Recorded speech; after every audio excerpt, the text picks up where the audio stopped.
প্ৰথম কেবিনেট বৈঠক অনুষ্ঠিত হয় আৰু এক প্ৰকাৰে दिनैनि गुबै टपिकआनो जाहैबाय जोंहा आसामनि सीएम हिमन्त बिश्व शर्मा सारा मा बाथ्रा बुंखो दा नोंथांमोना फारसेनिफ्राय नायदो लोगोसे खोनासंलांग्रोदो।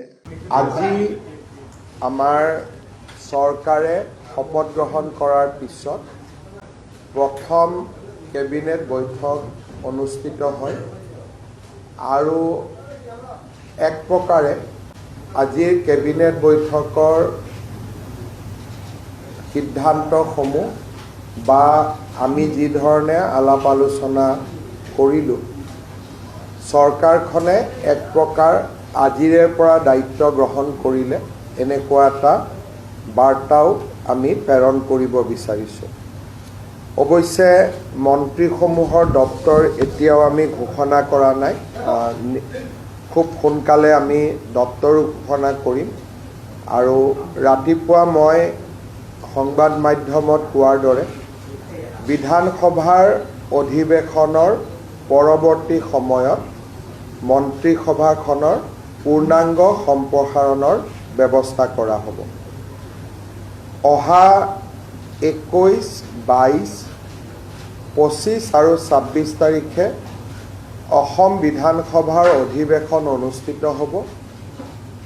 এই অধিৱেশনতে নৱনিৰ্বাচিত সদস্যসকলে শপত গ্ৰহণ কৰিব আৰু অসমৰ মহামান্য ৰাজ্যপাল ডাঙৰীয়াই তেখেতৰ অভিভাষণো সদনত আগবঢ়াব।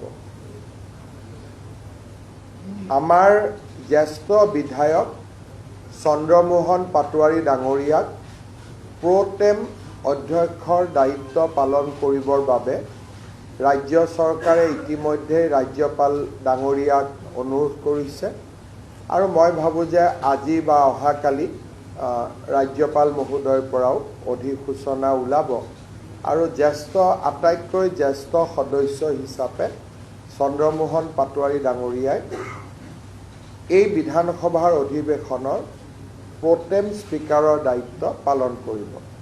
সদস্যসকলে শপত গ্ৰহণ কৰাৰ লগে লগে অধ্যক্ষৰ নিৰ্বাচন অনুষ্ঠিত হ'ব আৰু ইতিমধ্যে আপোনালোক অৱগত যে আমাৰ NDAৰ ফালৰ পৰা আমি আমাৰ প্ৰাক্তন মন্ত্ৰী বৰ্তমানৰ বিধায়ক ৰঞ্জিত দাস ডাঙৰীয়াক আমি অধ্যক্ষৰ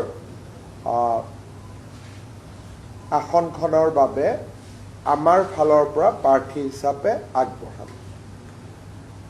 আজি বিধানসভাৰ তাৰিখৰ লগতে আমাৰ কেবিনেটত আৰু কেইটামান গুৰুত্বপূৰ্ণ সিদ্ধান্ত হৈছে, তাক মই এটা এটাকৈ আপোনালোকক ক'ব খুজিছোঁ। আজিৰ কেবিনেটে ভাৰতীয় জনতা পাৰ্টীৰ ইলেকশ্যন মেনিফেষ্টোখনত অহা 5 বছৰৰ চৰকাৰ পৰিচালনাৰ গাইডিং প্ৰিন্সিপল হিচাপে ইয়াক এডপ্ট কৰে। অৰ্থাৎ বিজেপিৰ মেনিফেষ্টোখনেই এতিয়াৰ পৰা দলীয় মেনিফেষ্টো নহয়, এইখন চৰকাৰৰ নীতি নিৰ্ধাৰণৰ আধাৰ হিচাপে ইয়াক আজিৰ কেবিনেটে গ্ৰহণ কৰিছে। অৰ্থাৎ আজিৰে পৰা বিজেপিৰ মেনিফেষ্টোখন বৰ্তমানৰ অসম চৰকাৰৰ পলিচি ফৰ্মুলেশ্যনৰ আধাৰ হিচাপে তাক গ্ৰহণ কৰিবলৈ সিদ্ধান্ত গ্ৰহণ কৰা হয়। আজি আমাৰ কেবিনেটে অহা 26 তাৰিখে বিধানসভাৰ শেষ দিনাখন ইউনিফৰ্ম চিভিল কোড ইয়াক সদনত উপস্থাপন কৰিবলৈ সিদ্ধান্ত গ্ৰহণ কৰে। আজি কেবিনেটে ইউনিফৰ্ম চিভিল কোডৰ খচৰা তাক আজি কেবিনেটে অনুমোদন কৰে আৰু আমাৰ সদস্যসকলে শপত গ্ৰহণ কৰাৰ লগে লগে প্ৰথমখন বিধানসভাৰ অধিৱেশনৰ শেষ দিনা আমি ইউনিফৰ্ম চিভিল কোড সদনত উপস্থাপন কৰিম। আজি কেবিনেটে পাছ কৰা খচৰা অনুসৰি এই ইউনিফৰ্ম চিভিল কোডৰ পৰা জনজাতীয় লোকসকলক both hills and tribe plains জনজাতীয় লোকসকলক UCCৰ আওতাৰ পৰা বাহিৰত ৰখা হ'ব আৰু এই UCCখনে কোনো ধৰণৰ ধৰ্মীয় ৰীতি নীতি কাষ্টমছ ট্ৰেডিশ্যন এইকেইটাকো UCCৰ আওতাৰ পৰা সম্পূৰ্ণ বাহিৰত ৰখা হৈছে। আমাৰ মনত কিছুমানে প্ৰশ্ন কৰিব পাৰে যে এতিয়া UCC মতে পূজা হ'ব নেকি, UCC মতে নাম প্ৰসংগ হ'ব নেকি, এই ধৰণৰ প্ৰশ্নবিলাক যাতে উত্থাপন নহয় সেইকাৰণে UCCৰ পৰা ধৰ্মীয় পৰম্পৰাক সম্পূৰ্ণৰূপে বাহিৰত ৰখা হৈছে। তাৰমানে ৱে অফ প্ৰেক্টিচিং ৰিলিজিয়ন, নামাজ কেনেকৈ পঢ়িব লাগে তাত কোনো চৰকাৰৰ মতামত নাই, UCCয়ে তাক ডিল নকৰে।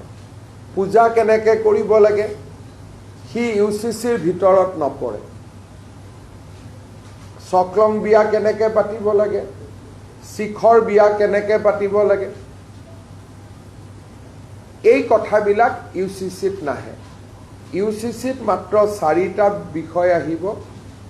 বিয়াৰ বাবে ন্যূনতম বয়স নিৰ্ধাৰণ হ'ব, পলিগেমি নাথাকিব, সম্পত্তিৰ অধিকাৰৰ ওপৰত থাকিব যে ছোৱালীয়েও সম্পূৰ্ণ অধিকাৰ পাব পাৰিব, লিভ ইন ৰিলেশ্যনশ্বিপৰ ওপৰত থাকিব। এই ধৰণে ধৰ্মীয় পৰম্পৰাক কোনো ধৰণে হস্তক্ষেপ নকৰাকৈ আন বিষয়সমূহতে UCC আহিব, যেনেকৈ এটাতকৈ অধিক বিয়া নকৰোৱা, সম্পত্তিৰ অধিকাৰ ছোৱালীলৈকে আগবঢ়োৱা, আমাৰ মেৰেজত কম্পালচৰি ৰেজিষ্ট্ৰেশ্যন প্ৰয়োজন বা বিবাহ বিচ্ছেদৰ নিয়ম কেনেকুৱা হ'ব। গতিকে UCCত এটা স্পষ্টীকৰণ হিচাপে মই আগবঢ়াইছোঁ যে জনজাতীয় লোকসকলক এই UCCৰ আওতাৰ সম্পূৰ্ণ বাহিৰত ৰখা হ'ব আৰু ধৰ্মীয় ৰীতি নীতি পৰম্পৰা সি হিন্দুৰে হওক, ইছলামৰে হওক, খ্ৰীষ্টিয়ানৰে হওক বা কাষ্টমাৰী নীতিয়ে হওক। अब्ला मानव गेदेर रायजोफोर नोंथांमोना नुबाय खोनाबाय बुजिबाय जोंहा आसामनि CM हिमन्त बिश्व शर्मा सारा मा बाथ्रा बुंखो। दा नोंथांमोना बेनि सायाव मा बुजिनो मोनखो बेखौहाय नोंथांमोननि गोसो सिंनि साननायखौ कमेन्टनि गेजेरजों फोरमायहरदो। अब्ला रायजोफोर दिनैनि भिडिअखौ आङो बेखिनियावनो फोजोबबाय। भिडिअखौ मोजां मोनदोंब्ला लाइक, लोगोसे चेनेलखौ मोजां मोनदोंब्ला साबस्क्राइब।